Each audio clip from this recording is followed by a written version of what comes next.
Good morning. Great to see all of you here this morning. When I was in junior high school, which has been some time ago, easy, Russ, I know, it wasn't that long. But when I was in junior high school, I can remember doing that experiment that you do in science class, the litmus test experiment. You know, the one where you take the piece of litmus paper, right, and you dip it into the solution, and if it comes out red, that means that the solution is acidic, but if it comes out blue, that means that solution is a base or basic, or the word alkaline, right? Sometimes it might not come back with much change at all, and that means that the solution is rather neutral, right? Some of you may remember doing that a long time ago, maybe for some of you, but doing that in your science classes. But that whole idea with the litmus test and determining what something is or not is actually something that can kind of be found within the writings of 1 John.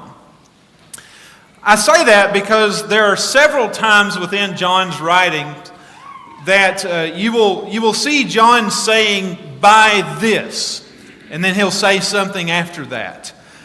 Now, most of the time it's "by this we know," or "by this you know."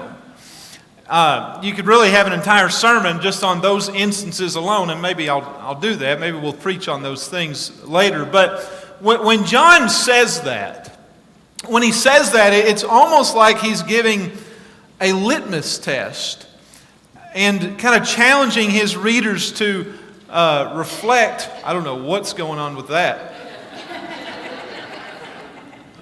Josh? We got it. Let's redo. Anyway, when John has that in mind, and when he says that, it is almost kind of like he's using it like a litmus test and kind of challenging his readers to reflect on their own lives, about whether or not they really do have a real relationship with God or not. Now, some of that is due to, part of why John is writing. You remember, John is writing in part to combat these liars, as he calls them. It's these false prophets, it's these deceivers and antichrists, as he calls them, and due to what they are saying. Okay, and so they had made a lot of claims. If you remember, we talked about it. They had made a lot of claims that really were not true about Jesus and his incarnation. And they were also deceiving the people's minds, leading them to believe that they could lead a certain kind of lifestyle, yet still be in relationship and in fellowship with God. They weren't straight on the things that they were talking about, and they had also made claims that really didn't even match their own lifestyle. Okay? And so as he's writing to combat that, John talks about how it is that we can actually know whether we are living in the right kind of lifestyle or not. And part of that litmus test, if you will, part of how we can know or determine whether or not we have a real relationship with God, part of it comes by if we are keeping His Word or not. And that's really the focus of what we're going to dive into this morning, if we keep His Word. We're going to be in 1 John chapter 2. We actually ended there last week with 1 John chapter 2 in verse 3, as we talked about, having no fear in our failures. And so, we said that we shouldn't have fear if we are keeping His commandments. So I want to kind of start in verse 3 again, but I want to take a look at it from a little bit of a different angle and work our way down to about verse number 6. Because from verses 3 to 6 in 1 John chapter 2, we see a few things in here that are true and things that we have if we keep His Word. Okay, and so that's really going to be the thrust of the lesson. If we keep His word, this. Okay? So 3 points, then the lesson will be yours. But number one, if we keep His word, we have come to know Him. This comes from verses 3 and 4, where John says, by this we know, there's that phrase, by this we know that we have come to know Him, if we keep His commandments. He says, the one who says, I have come to know Him, and does not keep His commandments is a liar, and the truth is not in him. And so John, again, is referring to these people that are saying that they know who Jesus is, but they really don't keep His commandments. That, yeah, they might be saying that, but if they're not keeping His commandments, then they don't really know Him. And he says they're liars, and the truth is not in those people. I mean, that's some pretty strong and bold language there. But isn't it kind of true, though? I mean, isn't it true that just because we might say that we know Jesus, does that really mean that we know Jesus? You know, there is a difference. There is a difference in knowing someone and knowing about someone. Right? There's a difference there. I mean, I know a lot of preachers in the Brotherhood, but does that really mean that I know all of those preachers? No, it doesn't. It doesn't really mean that I know all of them, and that's because to really get to know a person, it takes some work, doesn't it? I mean, for you to truly have a good relationship with somebody, for you to really know somebody and know some things about them, to be able to even call them a true friend, I mean, you've got to put in a little bit of work. You've also got to spend good quality time with that person, maybe even have some experiences with that person, maybe even go through some things with that person and with one another. I mean, you're going to get to the point to where you really know how they tick and know how they operate, and know, sometimes you even know what they're thinking. You've spent so much time with them. But that's why. You know all that because you've put work into the relationship, and you know them, and you spend a lot of time around one another. Folks, there is a difference in knowing Jesus and knowing about Jesus. You see, I might know about Jesus. I might be able to rattle off and recall all of the places that Jesus went, all the people that He talked to, all the miracles that He performed, and even the people that He performed those miracles on. I might be able to give you all of the parables that Jesus taught and the teachings that He went through, but even though I might be able to give you all of those stats about Jesus, does it really mean that I know Jesus? John says no.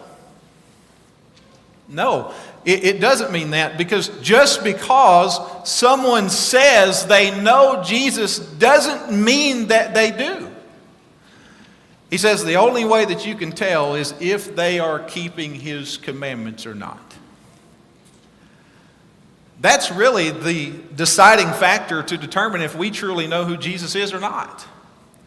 And, it doesn't matter. It doesn't matter if I can tell you all of the commandments. If I'm not keeping those commandments, if I'm not living them out in my life, then I can't really and honestly say that I know who Jesus is, can I? I think it's possible that to some degree there are people out there that may be no different than the one whom John calls liars. And I think it's possible that if we're not careful, that we could fall under that same category. It's possible that we too could say that we know who God is and we know who Jesus is, but our actions might say otherwise. And I think it's right to reflect on. I think it's right to take a look at our lives and make sure that we're not the ones that claim to know Jesus yet not keep His commandments in our lives. You see, I think it's very easy to learn, and it's very easy to memorize all sorts of things about God and all sorts of things about Jesus and the Bible, yet not truly know God. It's easy to give lip service, but your heart can still be far away from Him. And just because I know about Him, it doesn't mean that I've spent time with Him. It doesn't mean that I've gone through experiences in my own life with Jesus, and the times where I've really had to lean on Jesus, in the times where I was in the valleys. It doesn't mean that I've been able to go through experiences and be able to praise Him when I was standing on top of the mountain. Just because I know a lot about Him doesn't mean that I've really studied Him or that I've tried to model His character in my life. Knowing about Jesus cannot be the measurement we use to determine that we really know Him. Just because I might have Him in my mind doesn't mean that I have Him in my heart. And so John is setting the record straight. And he says, look, we can't just hear about the commandments and say that we know Jesus. We've got to act on them. We've got to keep them if we really want to say that we know who Jesus is. Now, it doesn't mean that we're perfect. It doesn't mean that we're always going to keep all of the commandments all the time. But the goal here is to really get to know who Jesus is. And if we keep His word, that's when we have come to know Him. That's point number one. Number two, if we keep His word, the love of God is perfected. He says in verse 5, but whoever keeps His word, in him the love of God has truly been perfected. By this we know that we are in Him. And so he contrasts verse 4 about those who say that they know God, but they don't keep His commandments. The truth isn't in those people. It's not in that person. That person is a liar, he says. But the person who does, the one who actually does keep His word, a love for God has truly been perfected in that person. Now, perfection here kind of throws us off with our translations, but perfection here doesn't necessarily mean without spot or without blemish. It's not necessarily flawless, but it's the idea of being complete. It's complete. It's kind of reached its designed end goal. It's got to where it's supposed to get. When God's word is kept, when it's believed and obeyed, our love for God is then made complete. And he says that's how we know that we are in Him, that we can truly, that we can love God is through keeping His commands. It's how we know Him, and it's how we have fellowship with Him as well. Sometimes people try and figure out things to do for a person to express how much they love them. A husband might do some things for his wife to express that.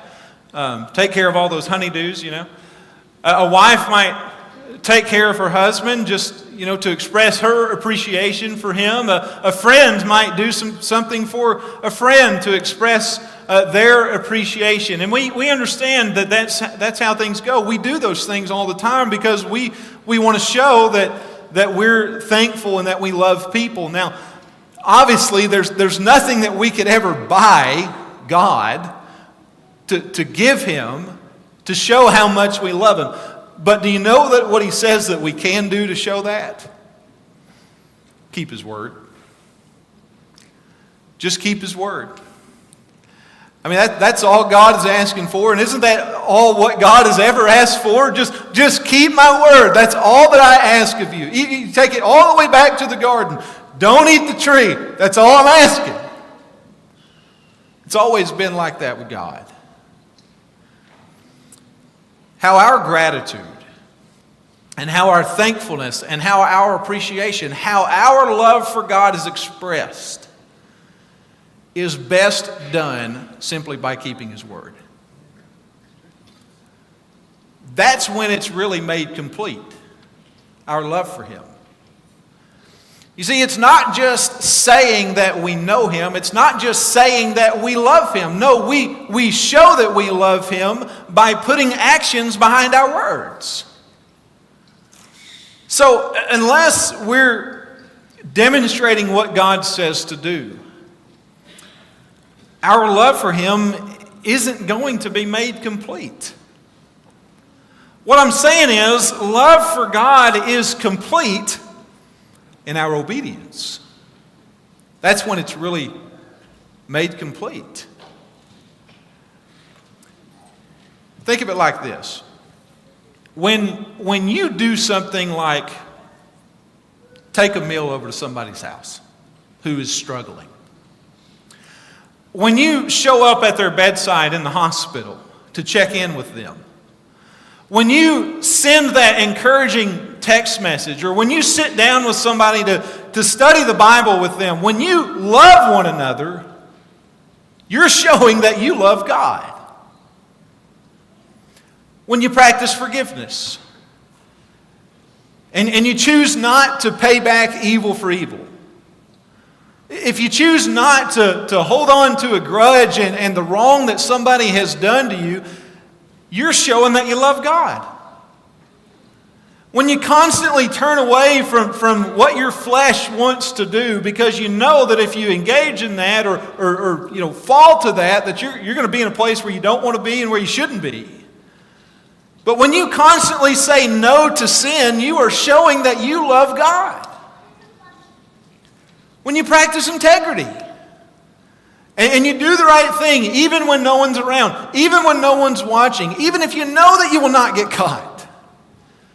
At home alone or even with your job, you're showing that you love God. When you have spiritual conversations with people, when you're studying the Bible with someone, you're showing that you love God. You see, really all of those are actually commandments in some form or fashion that God has given us. And by obeying those commandments and keeping His word and going about our lives like that, the love of God is made complete in us. When we do those things, it shows that we really do love God. You wouldn't do that if you didn't.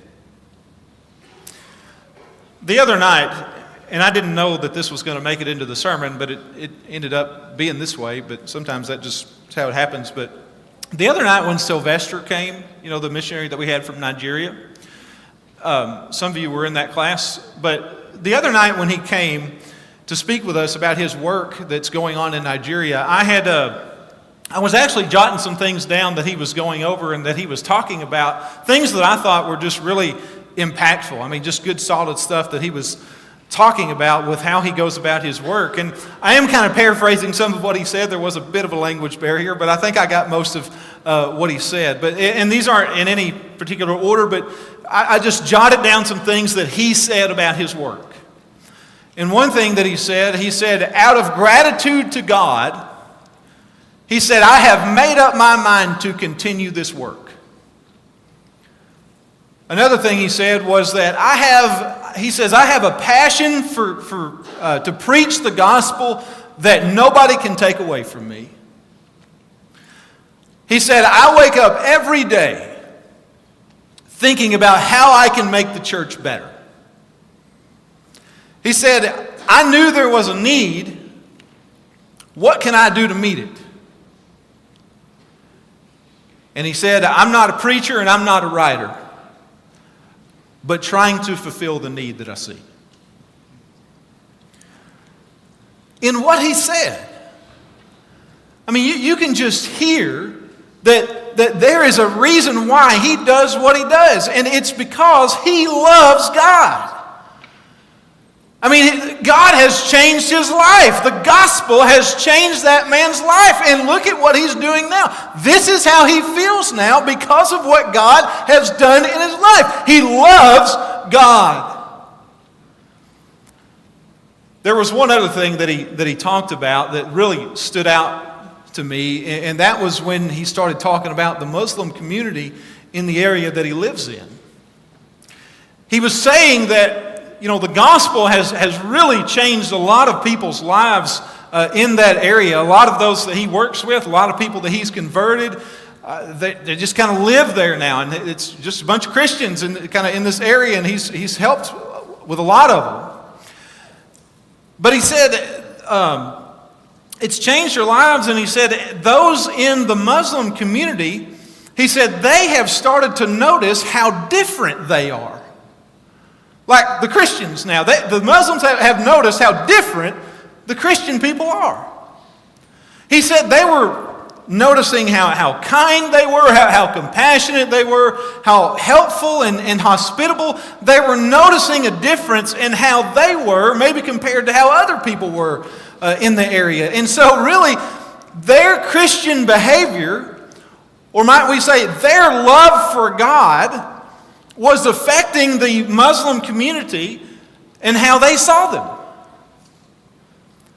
And Sylvester said it's actually making it easier to convert them. And you know why that is?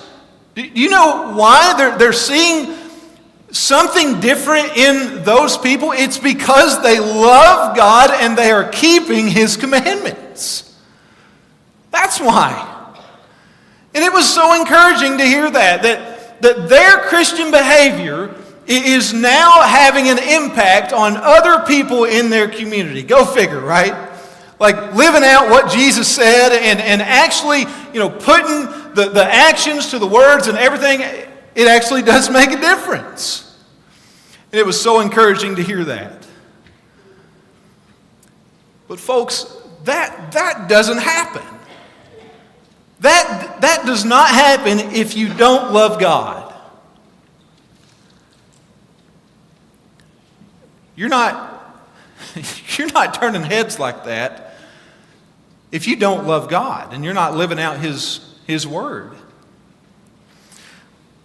Now I want us to notice back in the text that there's a twofold benefit here that we see with keeping His Word.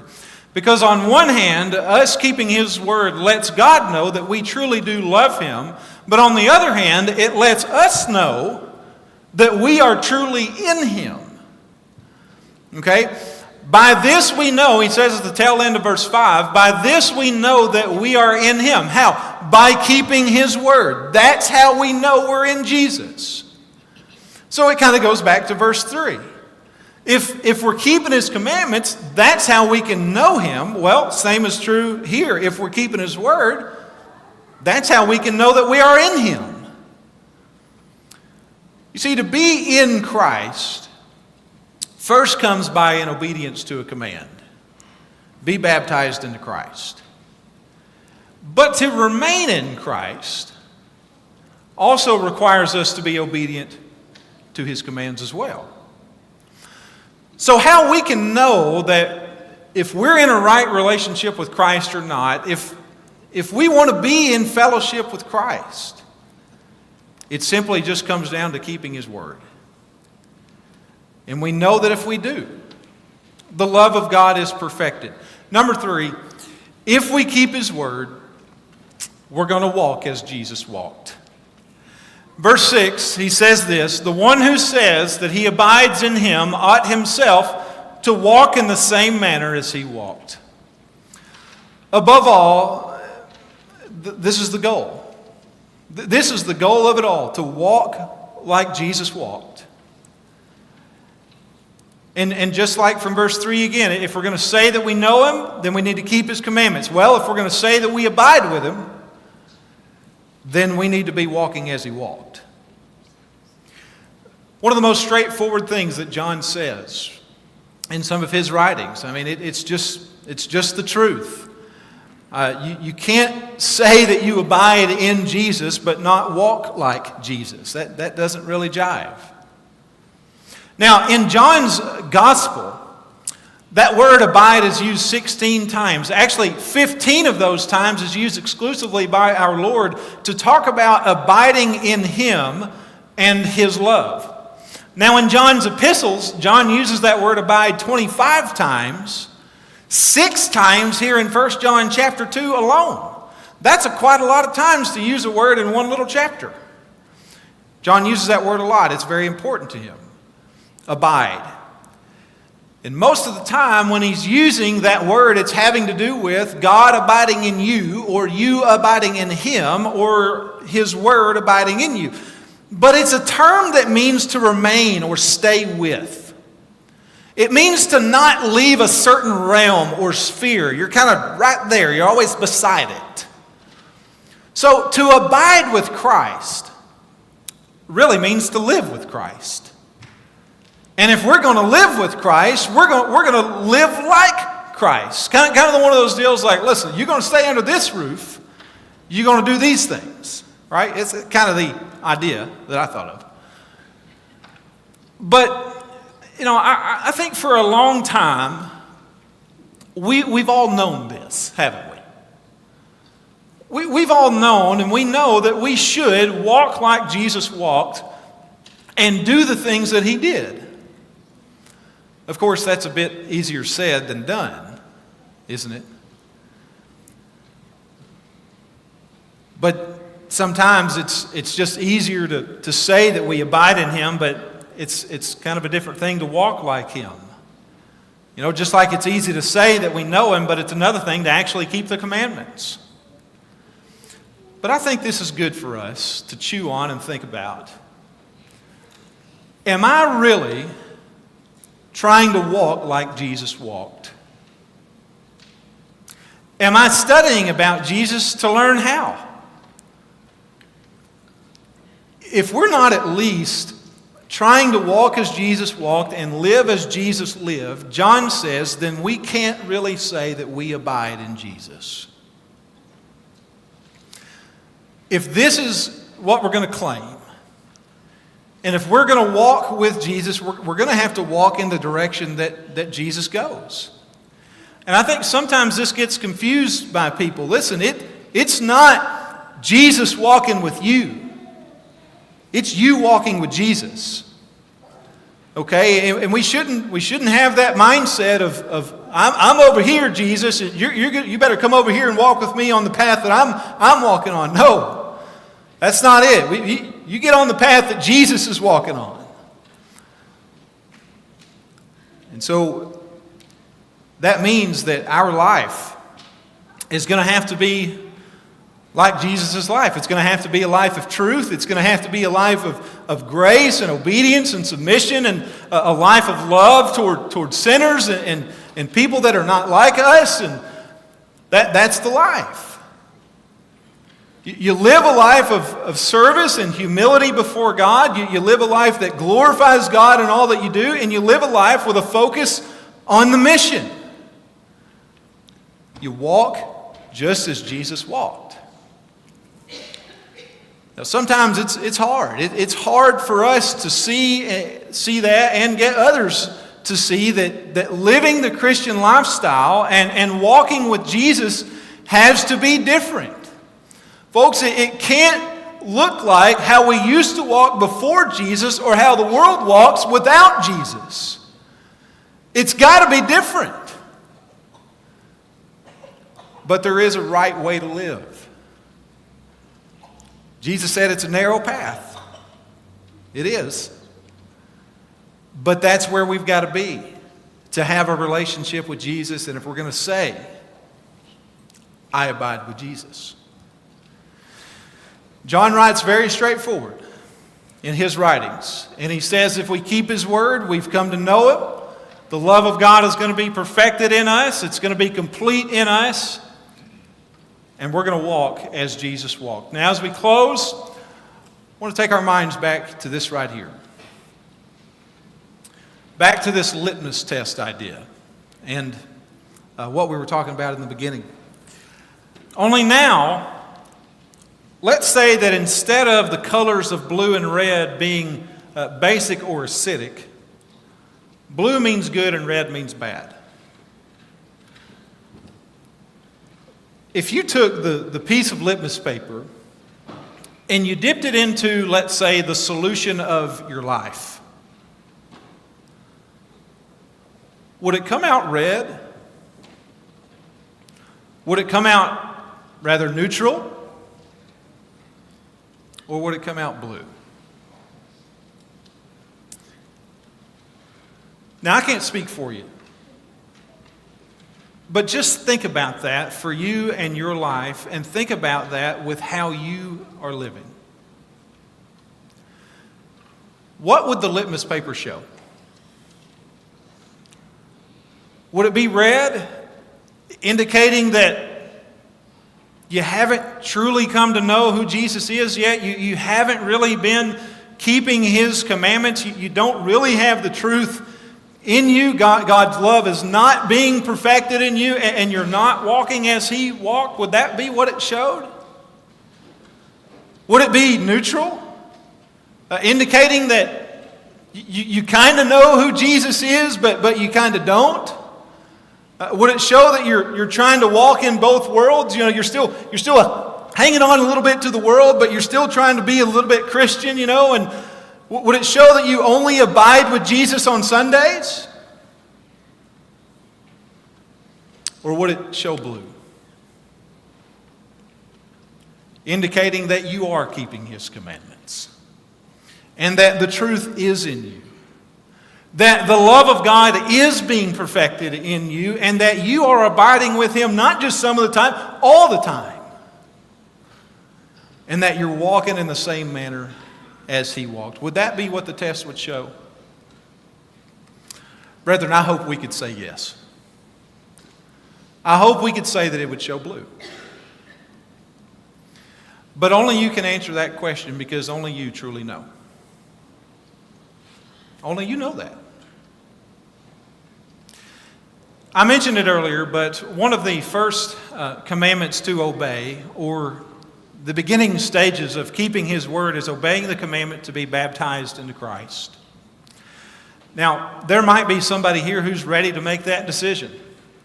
There might be somebody here who wants to talk about making that decision. But that is where your journey with Jesus starts, obeying that commandment right there, be baptized into Christ. That's where it starts.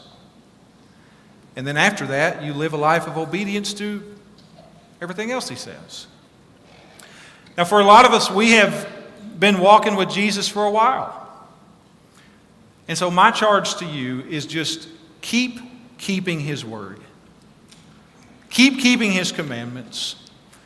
Keep walking with Jesus, because it'll all be worth it in the end.